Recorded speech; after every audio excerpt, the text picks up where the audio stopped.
साथीहरु पछाडी हेर्न सक्नुहुन्छ, यता हेर्न सक्नुहुन्छ जुन यो सेटअप रहेको छ जसमा म रेगुलर प्रत्येक दिन तपाईहरुको लागि भिडियो बनाइरहेको हुन्छु।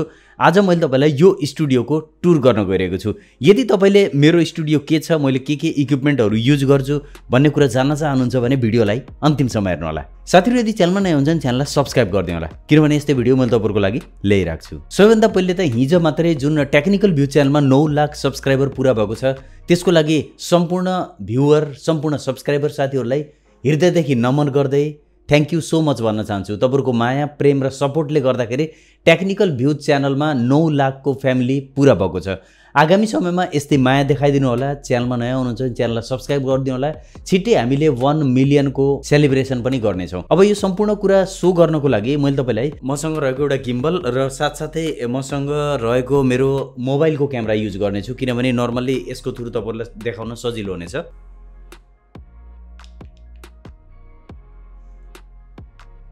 लगभग हेर्न सक्नुहुन्छ मैले गिम्बल सेट गरिसकेको छु र फ्रन्ट साइडमा जुन अहिले क्यामेरा देख्नु भएको छ हो त्यो क्यामेराबाट मैले आफ्ना मोस्टली सबै भिडियोहरू रेकर्ड गरिरहेको हुन्छु। अब जस्ट तपाईलाई म देखाउन चाहन्छु, यतापट्टि जुन साइड रहेको छ यो साइडमा मेरो डोर रहेको छ जसबाट म आफ्नो स्टुडियोमा इन्ट्री गर्छु र यहाँबाट इन्ट्री गर्दाबित्तिकै तपाईले फ्रन्टमा सुरुमा नै देख्न सक्नुहुन्छ यहाँनिर रहेको छ हाम्रो वर्ल्ड लिङ्कको राउटर हो। यो राउटरको माध्यमबाट मैले इन्टरनेट जोडेको छु, डाइरेक्टली वायरको थ्रु कनेक्सन गएको छ। यो साइडमा हेर्न सक्नुहुन्छ यतापट्टि रहेको छ एसी, जसलाई मैले नर्मली आफूलाई आवश्यकता परे अनुसार युज गर्ने गर्छु र माथिपट्टिको तपाईले हेर्न सक्नुहुन्छ माथिपट्टिको एरियामा यो पुरै लाइटिङ रहेको छ। यो मैले स्टुडियो बनाउने बेलामा माथि सम्पूर्ण जिप्सन बोर्डहरू सेट गराएको थिएँ। यो तरिकाको लाइटिङ रहेको छ। माथि हेर्न सक्नुहुन्छ यो फ्यान रहेको छ, गर्मीमा युज हुन्छ यो कहिलेकाहीँ। त्यही पनि यो माथिको मैले देखाएको छु तपाईलाई डेकोरेसन कस्तो छ। सम्पूर्ण जिप्सन सेट गरेको छु। केही लाइटहरुमा प्रब्लम भएको छ लास्ट टाइममा। लगभग चारौंतिर मैले लाइटिङहरु यही तरिकाबाट सेट गरेको छु। भनेपछि माथिको मैले एरिया तपाईलाई देखाएँ। अब जस्ट तपाईलाई म देखाउन चाहन्छु मैले आफ्नो जुन रेकर्डिङ गरिरहेको हुन्छु त्यहाँनिर हेर्न सक्नुहुन्छ जुन अहिले म आफ्नो चेयरमा बसेर रेकर्डिङ गरेको हुन्छु र वहाँ हेर्न सक्नुहुन्छ माथिपट्टि रहेको छ एउटा लाइट, जसलाई रिङ लाइट मैले युज गर्छु नर्मली। र यो रिङ लाइट मैले दराजबाट नै अर्डर गरेको थिएँ। मैले आफ्नो यो भिडियोको डिस्क्रिप्सनमा पनि यसका लिंक राखेको छु, तपाईले आफूलाई आवश्यक परेमा लिन सक्नुहुन्छ। र म देखाउन चाहन्छु यो रहेको छ मेरो चेयर जसमा म बस्छु नर्मली र यतापट्टि रहेको हुन्छ लाइटिङ। यो लाइटिङको थ्रु डाइरेक्टली के हुन्छ भने यो रिङ लाइटको थ्रु मेरो फेसमा लाइट परिरहेको हुन्छ भने र उतापट्टि देख्न सक्नुहुन्छ त्यो रहेको छ हाम्रो क्यामेरा, मेन क्यामेरा जसबाट मैले रेकर्डिङ गर्छु। र यो साइडमा हेर्न सक्नुहुन्छ यो रहेको छ व्हाइट बोर्ड जसमा चाहिँ मैले केही कहिलेकाहीँ स्क्रिप्टहरू लेख्नु पर्यो भने त्यसलाई युज गर्ने गर्छु र केही पेनहरू, इक्विपमेन्टहरू राख्नको लागि यहाँनिर युज गर्छु। पछाडिपट्टि एउटा सानो डेकोरेसनको लागि फ्लावरहरू सेट गरेको छु मैले र यो क्यालेन्डर रहेको छ। कहिलेकाहीँ आवश्यक पर्दाखेरि मैले क्यालेन्डर पनि हेर्ने गर्छु र यो कम्प्युटरको युपिएस रहेको छ जसको मार्फत मलाई कन्टिन्युअसली लाइट प्रोभाइड गरिरहेको हुन्छ। तलपट्टि मैले राखेको छु केही इक्विपमेन्टहरू जस्तै ल्यापटपको चार्जरहरू रहेको छ, डायरी रहेको छ जसमा मैले विभिन्न कुराहरू लेख्ने गर्छु र यो तलपट्टि जुन रहेको छ यसमा मैले केही अनबक्सिङ गर्नु पर्यो, केही कुराहरू पर्चेस गरेँ भने तिनीहरूको बक्सहरू यसमा रहेको हुन्छ।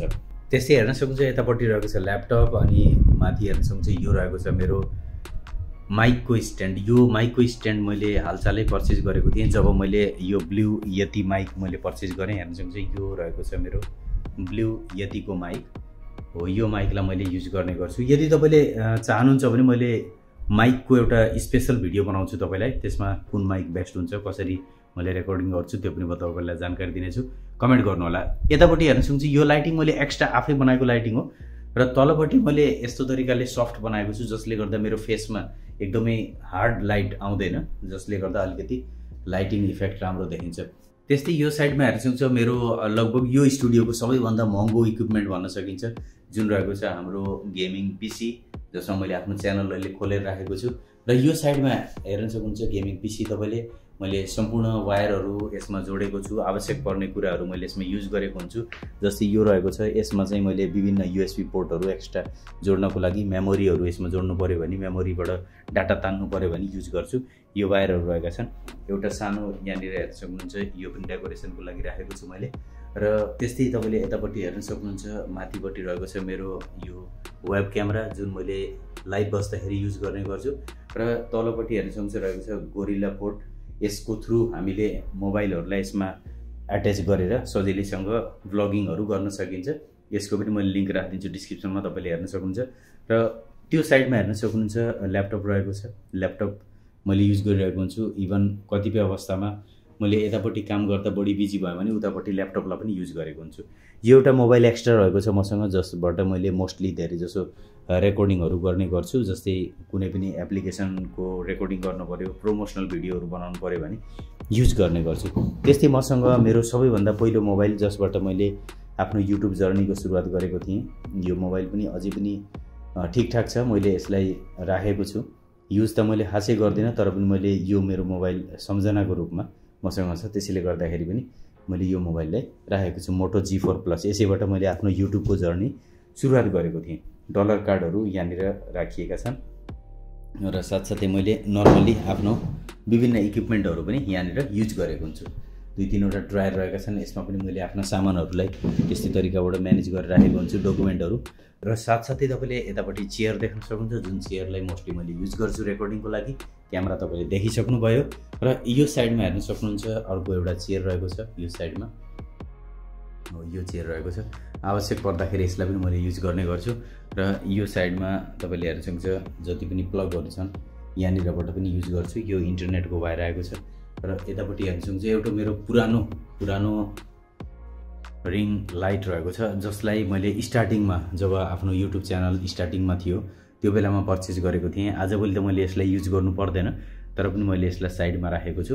र यो साइडमा रहेको छ पर्दा र तपाईले हेर्न सक्नुहुन्छ यहाँनिर र यो साइडमा ब्याक साइडमा तपाईले हेर्न सक्नुहुन्छ बाहिरको आउटसाइड भ्यू देखिन्छ र यहाँबाट आवश्यक पर्दाखेरि कहिलेकाहीँ रिफ्रेश हुनको लागि मैले आउटसाइड भ्यू पनि हेर्ने गर्छु र आफू कहिलेकाहीँ फ्रेश हुनको लागि यहाँनिर एउटा सानो लो बेड छ जसमा म रेस्ट गर्ने गर्छु कहिलेकाहीँ थाकेको बेलामा र यो साइडमा मोबाइल चार्जिङ यो हेर्न सक्नुहुन्छ यतापट्टि एउटा मैले थ्रोन म्याक्सको जुन एउटा माइक स्ट्यान्ड मगाएको थिएँ त्यसको बक्स रहेको छ रिसेन्टली मैले मगाएको थिएँ त्यसैले गर्दा अझै यही राखेको छु र नर्मली भन्यो भने यो जुन रहेको छ हाम्रो स्टुडियो यसमा लगभग यही सेटिङ रहेको छ र मेरो सेटिङ भन्यो भने यही हो तपाईले हेर्न सक्नुहुन्छ त्यो पल्लो साइडमा मैले रिङ लाइट युज गर्छु यतापट्टि मेरो चेयर रहन्छ र उतापट्टि गेमिङ पीसी रहेको छ मैले विभिन्न रेकर्डिङहरु त्यसैबाट गर्ने गर्छु ल्यापटप पनि प्रयोग गर्छु र साथसाथै लाइटिङ हेर्न सक्नुहुन्छ उता कर्नरमा अर्को लाइटिङ पनि रहेको छ जुन मैले सेल्फ आफै बनाएको लाइटिङ हो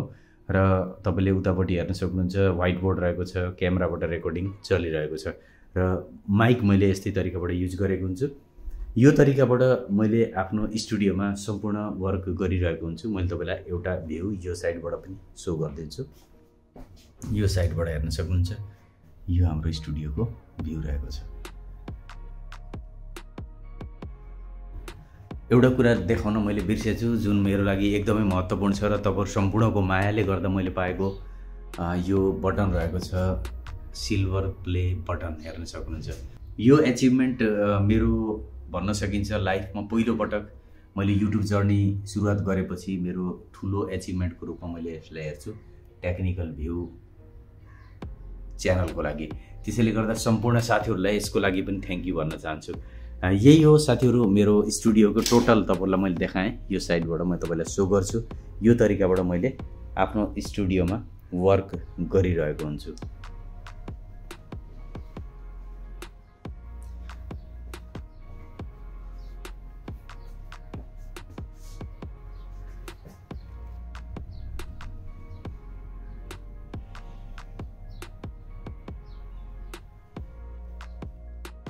लगभग मैले स्टुडियोको सम्पूर्ण तपाईलाई भ्यू देखाएँ यसमा केही कमी कमजोरी तपाईहरुलाई लाग्छ भने यो कुरा यसमा राख्दा राम्रो हुन्छ जस्तो लाग्छ भने तपाईले कमेन्ट सेक्सनमा मेन्सन गरिदिनु होला यही थियो साथीहरु स्टुडियोको टुर पक्कै पनि तपाईले यो सम्पूर्ण कुराहरु हेरेर बुझ्नु भएको छ होला मैले कस्तो तरिकाबाट भिडियो रेकर्डिङ गर्छु तपाईहरुको लागि।